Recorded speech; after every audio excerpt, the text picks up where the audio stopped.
Greetings, friend. I will show you why you need to know what locked pairs are, how to spot them.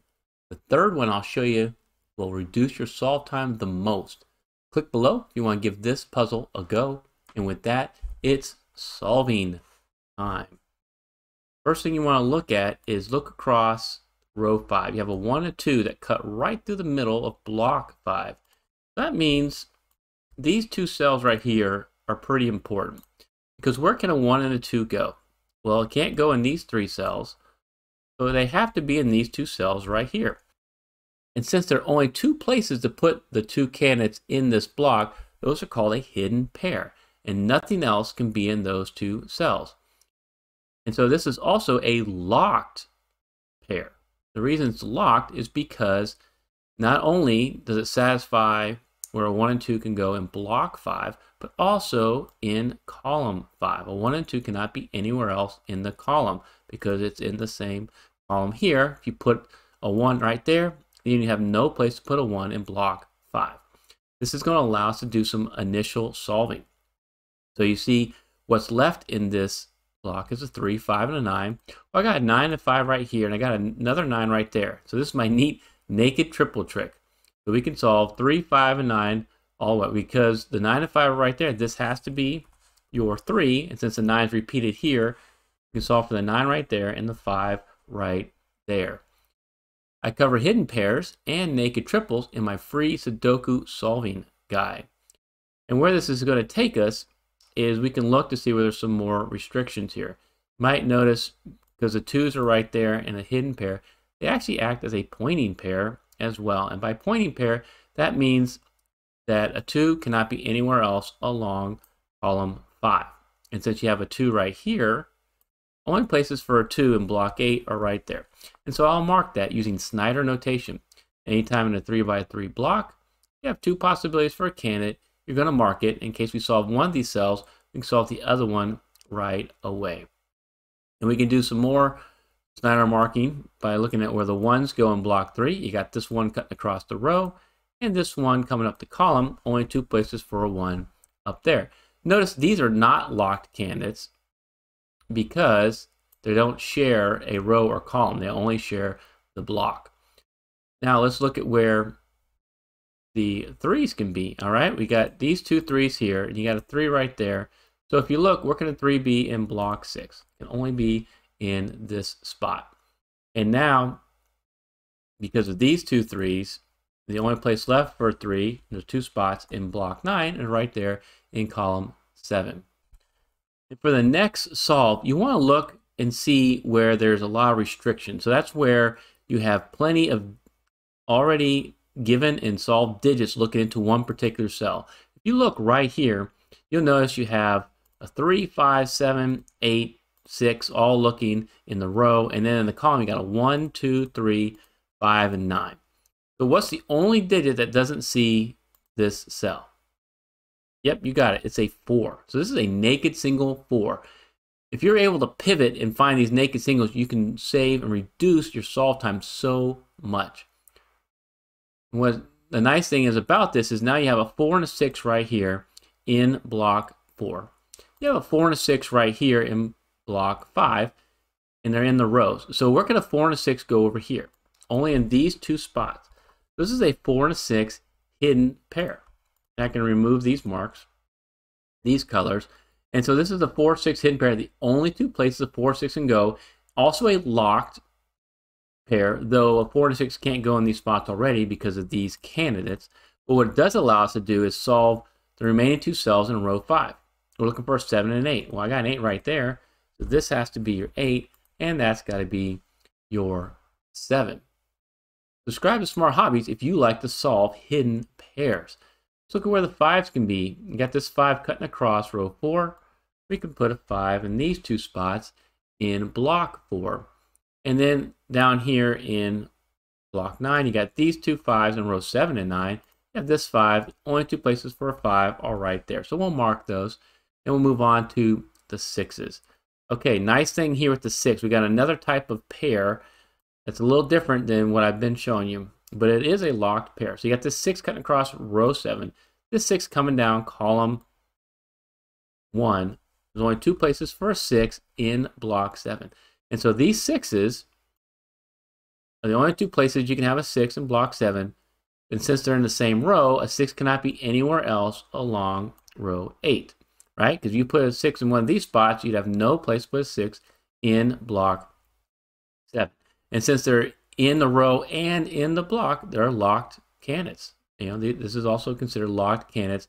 This is a locked pointing pair, and it allows us to mark these 2 spots for a 6. All right, I'll get rid of those colors.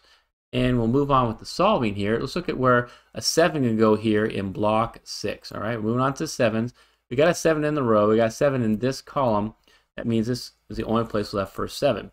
And since you have a 4, 6 taking these 2 spots, the only 2 candidates remaining are a 2 and a 9. So I'll mark that as a 2, 9 naked pair. These are not locked because they do not share a row or column. They only share the block.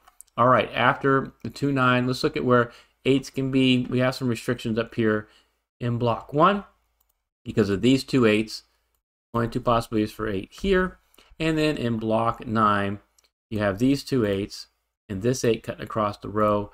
So we'll mark those as well. Hopefully we'll solve one of these and displace that Snyder mark. Look at where the 9s can be in block 9. You got this 9 and you have these 2 9s. So 2 possibilities for a 9 right here.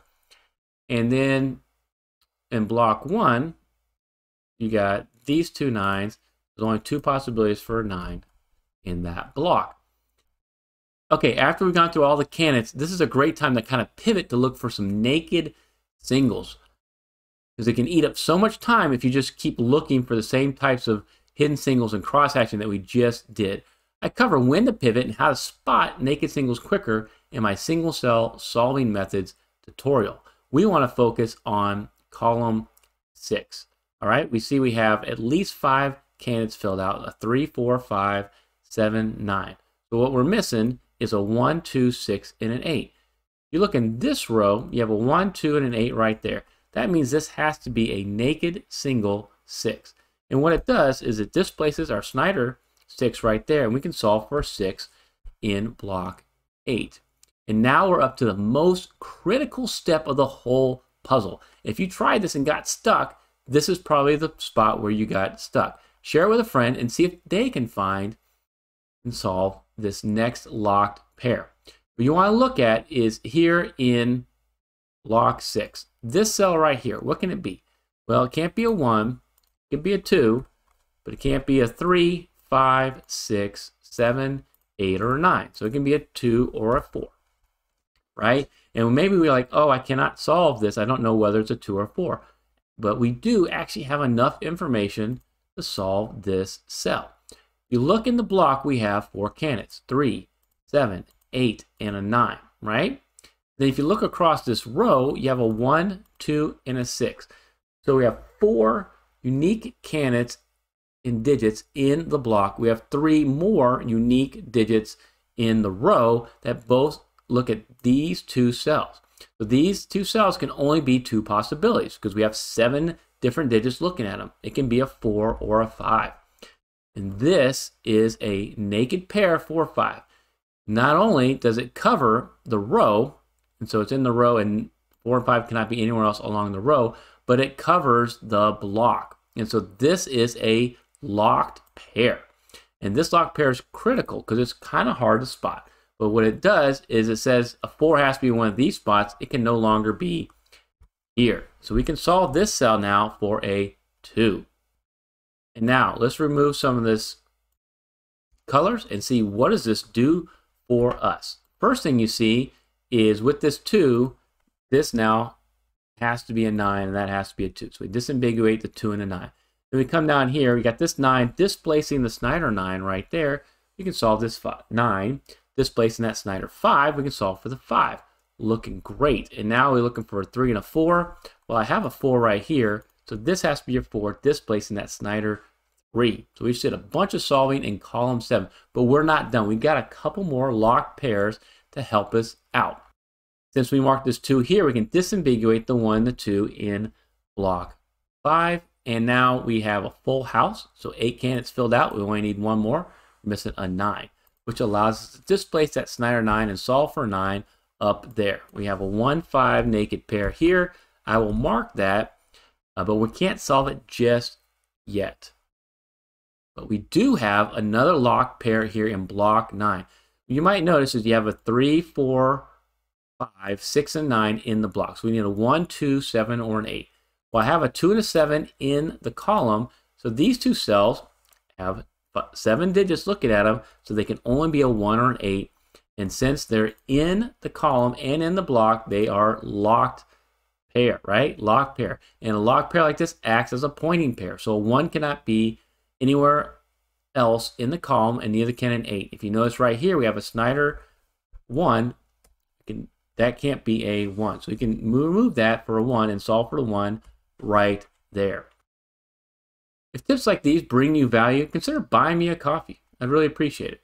Now let's look. We got this 1 here. We know now we can solve for the 6 right there, which allows us to solve for the 4 and the 6 here in block 6. And now we can do the 5 and the 4 right there, which gives us just a 2 and a 7 remaining in block 9. Can't solve that just yet, but we're going to get there really soon. Now let's look at column 4. All right, we have a 2, 5, 6, 8, and 9. We need a 1, 3, 4, and a 7. If you look up here in row 1, I got a 1, 3, and a 7. We know we can solve this now for a 4. All right, and with these two 4s and this 4, we can solve for 4 here. And then with these two 4s and this 4, we can finish up the 4s in block 1. Let's look at the 8s now.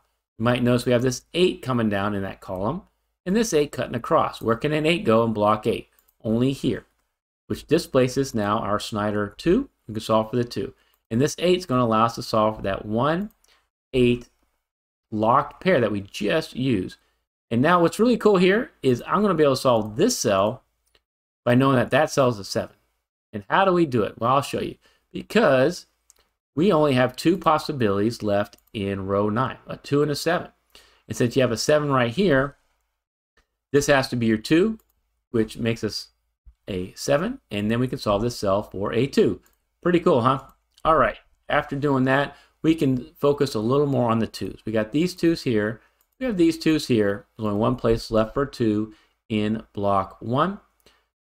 And now, after doing the 2s, let's look at column 1. We need a 1, 3, and a 5, it looks like. All right, I got a 1 and 3 right here. It means this has to be your 5, which allows us to disambiguate this 1, 5 right there and solve this cell for a 3. After this 3, let's look up here in row 1. We're missing a 6 and an 8. Well, I have my 6 right there. So there's your 6. Here's your 8. And then as we displace that Snyder 8, we can solve that cell now for an 8. All right, and then we just need, looks like a 3 and a 7 here.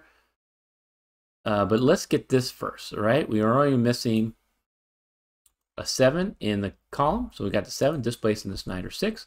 It allows us to solve for a 1 right there. And with this one, we can solve for a 1 here. We have a full house, so we know this has to be your 7, and this is going to end up being a 3. Okay, with these two 3s, we can solve for a 3 right here. Now we can come back and go, okay, this has got to be a 3, and that's got to be your 7. I don't see a 7 in block 2, so we can solve that cell for a 7.